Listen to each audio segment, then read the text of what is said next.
Mallu cricket കോർണറിന്റെ പുതിയ വീഡിയോയിലേക്ക് എല്ലാവർക്കും സ്വാഗതം. നീണ്ട 10 വർഷത്തോളം ആഭ്യന്തര ക്രിക്കറ്റിൽ കളിച്ച് തെളിഞ്ഞതിനു ശേഷമാണ് സർഫറാസ് ഖാന് ഇന്ത്യക്ക് ടെസ്റ്റ് കളിക്കാൻ അവസരം ലഭിച്ചത്. രാജ്കോട്ടിലേറെ കാത്തിരിപ്പിന് ശേഷം ലഭിച്ച ഈ അവസരം മുതലാക്കാൻ യുവതാരത്തിന് കഴിയുകയും ചെയ്തു. തുടർച്ചയായ 2 അർദ്ധ സെഞ്ചുറികളാണ് സർഫറാസ് ഇന്ത്യക്കായി ഇരു ഇന്നിംഗ്സുകളിലുമായി നേടിയത്.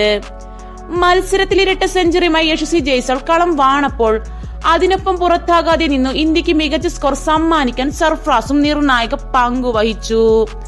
മത്സരത്തിൽ യശസ്വി ഇരട്ട ശതകം പിന്നിട്ടപ്പോൾ ആദ്യം ആവേശത്തോടെ സന്തോഷം പ്രകടിപ്പിച്ചതും സർഫറാസ് ആണ്. സർഫറാസിന്റെ ഈ ആഹ്ലാദം സാമൂഹ്യ മാധ്യമങ്ങളിൽ വൈറലാവുകയും ചെയ്തു. യശസ്വി ഡബിൾ അടിച്ചപ്പോൾ നോൺ സ്ട്രൈക്കിൽ നിന്ന് മോടിയ സർഫറാസ് ആണ് ആദ്യ ആഹ്ലാദം കൈയുയർത്തി പ്രകടിപ്പിച്ചത്. പിന്നാലെ ഇരു കൈകളും ഉയർത്തി ഓടിയെത്തിയ സർഫറാസ് യശസ്വിയെ കെട്ടിപ്പിടിച്ചാണ് സഹതാരത്തിന്റെ നേട്ടം ആഘോഷിച്ചത്. ഇരുവരും മുംബൈ താരങ്ങളാണ്. രഞ്ജിയിൽ ദീർഘനാളായി ഒരുമിച്ച് കളിക്കുന്ന ഇരുവരും നിർണായക ഘട്ടത്തിൽ കരുത്തോടെ ക്രീസിൽ നിന്നതും ഇന്ത്യക്ക് ആധിപത്യം നൽകി. മത്സരത്തിൽ 236 പന്തിൽ 214 റൺസാണ് യശസ്വി കണ്ടെത്തിയത്. സർഫറാസ് ആദ്യ ഇന്നിംഗ്സിൽ 62 റൺസും രണ്ടാം ഇന്നിംഗ്സിൽ 68 റൺസുമാണ് സർഫറാസ് നേടിയത്.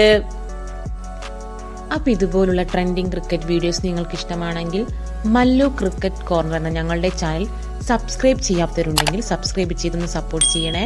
അപ്പൊ അടുത്ത വീഡിയോ കാണുന്നതുവരെ ബൈ.